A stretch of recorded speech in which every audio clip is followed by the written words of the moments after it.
Assalamualaikum warahmatullahi wabarakatuh. Alhamdulillahirabbil alamin. Wassalatu wassalamu ala asrofil anbiya wal mursalin sayyidina Muhammadin wa ala alihi wa ashabihi wa alaina min ummatihi ila yaumiddin, amma ba'd. Fa ya ayyuhal hadirun jamaah salat isya dan tarawih yang dimuliakan oleh Allah Subhanahu wa taala, alhamdulillah kita bersyukur kita kepada Allah Subhanahu wa taala karena di tempat yang mulia ini kita bertemu bermuasyarah di malam yang penuh dengan kemuliaan. Mudah-mudahan ini adalah Lailatul Qadar, sehingga semakin kita bertakwa kepada Allah Subhanahu wa taala. Di bulan yang mulia ini kita dipertemukan oleh Allah Subhanahu wa taala, sehingga berbagai macam kenikmatan yang sudah kita peroleh, baik itu nikmat iman Islam terutama, kita selalu terikat dengan aturan Allah Subhanahu wa taala semaksimal mungkin, dan Allah berikan kenikmatan yang lainnya berupa keluangan waktu, keluasan rezeki, kesehatan. Ya, mudah-mudahan semuanya kesehatannya sempurna. Yang belum sempurna mudah-mudahan meranjak menuju kesempurnaan, agar supaya ibadahnya itu nikmat.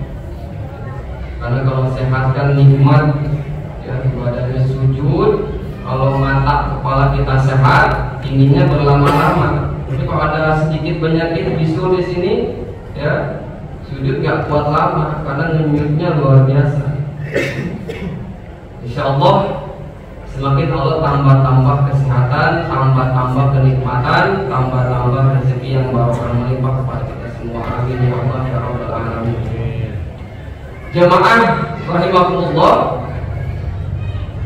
alhamdulillah kita sudah Ramadan ini malam ke 25, ada yang 26, ya. Mudah-mudahan semuanya tetap dalam keberkahan dari Allah Subhanahu wa taala.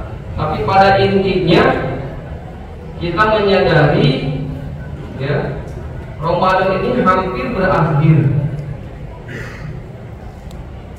Terus terang secara pribadi saya sendiri yang nggak terasa tapi udah 26 malamnya. Sama tidak terasanya saya ternyata ke Masjid Al-Muhajirin ini 2024 ini sudah 20 tahun berarti saya. Dari 2004. Jadi alhamdulillah saya bersyukur kepada Allah Subhanahu wa taala. 2004 ngontrak di Gang Loportoran, seminggu belok kanan ke Masjid Al-Mukarramun, tidak ada pengajian ta'lim ilmu. Saya belok kiri ke sini, alhamdulillah ini masjid banyak kajiannya. Hingga untuk malam Sabtu pengajian keliling rumah bapak-bapak, gitu ya. Ini pengajian semuanya masih ada, alhamdulillah. Ya, dengan kesehatan walaupun sakit masih ke masjid, ini keberkahan yang luar biasa. Makanya terus terang secara pribadi saya sangat bersyukur bisa bersilaturahim, bersilaturahmi dengan jamaah di Masjid Al-Muhajirin ini, karena melimpah. Belajar dengan Ustaz Agus Salim, belajar dengan Ustaz Nanda Burhanuddin, dengan Ustaz Afif Al-Mabum, gitu ya. Jadi walaupun saya aktif di Hizbut Tahrir, guru saya orang tarbiyah, orang partai keadilan, tidak ada masalah gitu. Ada masalah ketika ada rezim yang nggak benar, baru masalah. Itu nggak ada masalah, karena sama-sama ingin ngaji, gitu ya, ingin thalabul ilmi. Langkah kanannya menghapuskan dosa, langkah kirinya mengangkat derajat. Itu aja harapannya.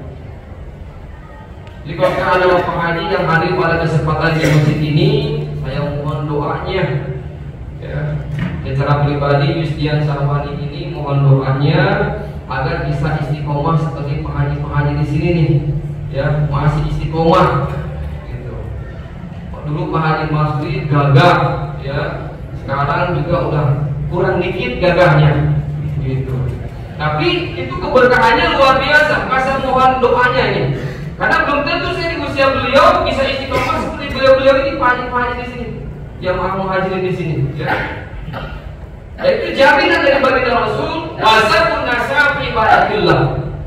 Pemuda yang tumbuh dewasa, ubahnya dari 5 jadi 50, 50 jadi 500, maka dijamin, ya, masuk dari 7 golongan yang Allah lindungi di akhirat nanti. Sab'atun yuzilluhumullahu fi dzillihi yauma la zilla illa zilluh. Ada 7 golongan yang Allah berikan perlindungan di saat tidak ada perlindungan kecuali perlindungan Allah, kecuali naungan dari Allah. Salah satunya adalah wasyatun nasa'a fi ibadatillah. Laki-laki, pemuda-pemudi yang tumbuh dewasa tapi dalam semakin taat kepada Allah Subhanahu wa taala. Sudah masuk kriterianya tuh, ya. Juga warajulun qalbuhu mu'allaq bil masajid. Laki-laki yang hatinya ini cenderung ada ikatan dengan masjid. Gitu. Ya. Dapat naungan dari Allah Subhanahu wa taala. Kita ini mudah-mudahan nih yang hadir di malam di akhir-akhir malam Ramadan ini tidak tergiur dengan kehidupan duniawi lainnya, ingin tetap takarrub kepada Allah Subhanahu wa taala, hati kita terikat dengan masjid ini. Kalau nanti pulang kampung duluan, di sana pun ke masjid. Maka yang seperti ini warajulun qalbuhu mu'allaq bil masajid juga dapat naungan dari Allah Subhanahu wa taala. Nikmat banget ya. Belum nanti i'tikaf, dengerin ceramah, lalu masing-masing individu berdoa kepada Allah, Allahumma innaka afuwun karim tuhibbul afwa fa'fu anni. Ingat semua dosa-dosanya, minta dimaafkan oleh Allah Subhanahu wa taala. Karena kalau diampuni, ya mas sudah. Man shoma ramadhana imanan wa ihtisaban, man qama ramadhana imanan wa ihtisaban, ghufira lahu ma taqaddama min dhanbi. Sudah diampuni oleh Allah Subhanahu wa taala. Kita berpuasa, kita tarawih, Allah ampuni dosa-dosa kita yang lalu. Cuma belum dihapus catatan perbuatan dosanya. Kita berdoa, Allahumma innaka afuwun karim tuhibbul afwa fa'fu anni. Ya Allah, Engkau adalah Maha Pemaaf, Engkau suka memaafkan, fa'fu anni ya Allah. Maafkan saya ya Allah. Bersih catatan kita, insya Allah. Mudah-mudahan tidak ada lagi catatan dosa yang Allah perlihatkan di hadapan semua manusia.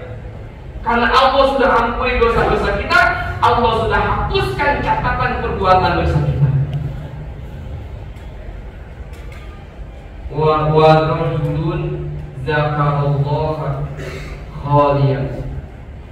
Bapak jamaah di pojok sana, di depan sini, pojok sana, di atas, yang ikhlas, ya, mengingat Allah, berkholwat dengan Allah, minta ampun, minta maaf. Fafadat ainahu, lalu mengucur air mata bapak, air mata ibu, air mata pemuda, mengakui kesalahannya, maka Allah berikan naungan di akhirat nanti di saat ada naungan selain naungan Allah Subhanahu wa taala. Cuman yang paling keren memang golongan yang pertama itu adalah imamun adil. Di antara 7 golongan yang Allah berikan naungan, predikat yang pertama, posisi teratas adalah al-imamul adil. Pemimpin yang adil. Pemimpin yang melaksanakan aturan Allah Subhanahu wa taala yang sudah dicontohkan oleh baginda Rasulullah Muhammad sallallahu alaihi wasallam, dicontohkan oleh Khulafaur Rasyidin, Khalifah Abu Bakar As-Siddiq, Umar, Utsman, Ali, dan khalifah-khalifah setelahnya. Mereka menerapkan Al-Quran dalam kehidupan berbangsa dan bernegaranya. Sehingga pada saat ada ayat kalimat ya ayyuhalladzina amanu kutiba alaikumusiyam, mereka pun melaksanakan ayat kutiba alaikumul qisas. Mereka pun melaksanakan ayat kutiba alaikumul qital. Kalimat kutiba yang 3 itu dilaksanakan semuanya. Kalau sekarang kita nggak ada imam yang adil. Di antara 3 kalimat itu hanya kutiba alaikumusiyam yang kita laksanakan. Yang qisas sama qitalnya enggak. karena rezimnya nggak mau melaksanakan hukum Allah Subhanahu wa Ta'ala. Yang lebih ngeri lagi kalau rakyatnya nggak mau menerapkan aturan Allah Subhanahu, ini lebih ngeri lagi. Yang lebih ngeri lagi, ulamanya nggak mau diterapkan aturan Allah Subhanahu wa Ta'ala. Ini yang ngeri. Ustaz, hafiz Quran, atau ulama, atau dia muslim rendah lagi, ketika ditawarkan aturan Allah diterapkan, mereka menolak dengan alasan negara kita sudah final, negara yang majemuk, plural, bentuknya Kesatuan Republik Indonesia atas kesepakatan dulu para pendiri bangsa. Jadi ketika ada pelanggaran syariat Islam ditolak dengan alasan nanti bisa terpecah belah NKRI ini. Nah, gitu ya. Alasan yang sudah dirancang oleh kaum Yahudi, oleh orang-orang kafir, agar umat Islam tetap terpecah belah dalam sistem nasionalismenya. Indonesia dengan NKRI-nya, Palestina dengan Palestinanya, Arab Saudi dengan Arab Saudinya, Turki dengan Turkinya, sehingga puasanya berbeda-beda. Jadi saya nggak mau ribut masalah ini Senin atau Sabat, udah pasti berbeda ketika khilafah itu nggak ada, itu udah pasti. Ya. Jadi mendingan nggak ribut, mendingan nggak diskusi begituan, udah menggunakan. Karena mau puasa yakinnya mau pakai yang mana, ruqyah lokal, ruqyah global, atau bisa terserah kaji aja. Ya. Karena itu akan ribut dulu, akan beda terus. Ya, nggak akan pernah selesai. Kecuali ada khalifah, amrul imam yarfa'ul khilaf. Nanti khalifah memutuskan semuanya besok Senin puasa, puasa semua. Nggak ada yang besoknya lagi. Karena ada khalifah yang memutuskan keputusan, semuanya ngikut. Jadi serentak umat Islam berpuasa dalam hari yang sama. Hari, misalkan hari Selasa, semuanya Selasa, walaupun jamnya berbeda. Misalkan gitu. Maka begitu pula ketika sekarang kita melihat Palestina, tidak ada pemimpin yang menyuarakan jihad. Kenapa? Karena pemimpinnya bukan khalifah, dia presiden, dia raja, ya, tidak menerapkan aturan Allah. Makanya Palestina ya begitu aja, wanitanya diperkosa. Ya. Saya melihat berita video-video itu ngeri, betul betul. Ditembak di depan suaminya, diperkosa dulu, sudah nggak bisa apa-apain. Erdogan nggak sah Erdogan tuh, cuma dia pun hanya demonstrasi itu lah, kayak rakyat demo mengutuk Israel, tapi yang ngirimkan tentaranya. Padahal yang kayak demonstrasi itu hanya kegiatan rakyat, itu kerjaan rakyat, apa semua jamaah itu bisa demonstrasi, ya, ngomong. Kalau presiden, kalau pemimpin itu bukan ngomong, kirim tentara, gitu. Masa 2 miliar umat Islam nggak bisa ngalahin Israel yang cuma 45 juta? Logikanya di mana? Umat Islam itu 2 miliar di dunia ini, ya. Israel Yahudi cuma 5 atau maksimal 7 juta misalkan itu. Masa 2 miliar kalah sama 5 juta 6 juta? Kenapa itu kalah? Karena umat Islamnya terpecah. Nah, gitu ya. Maka mudah-mudahan Ramadan yang barokah ini, ya, yang penuh dengan kemuliaan di malam Lailatul Qadar ini, Allah berikan petunjuk dan umat Islam pun menerima petunjuk itu, dan dengan taufik dari Allah melaksanakan petunjuk itu. Karena kita yakin syahrul Ramadan alladzi unzila fihi al-Qur'an hudan lin-nasi wa bayyinatin minal huda wal furqan. Di bulan Ramadan Allah turunkan permulaan Al-Quran sebagai apa? Hudan lin-nas, sebagai petunjuk buat manusia. Lain dibaca doang. Ini Al-Quran nih, petunjuknya ada. Dibaca doang, nggak dipakai petunjuknya, ya itu terserah. Celaka lagi, sama kayak celakanya orang-orang kafir. Sehingga Allah tegaskan, "Wa man a'rada 'an dzikri fa inna lahu ma'isyatan donka.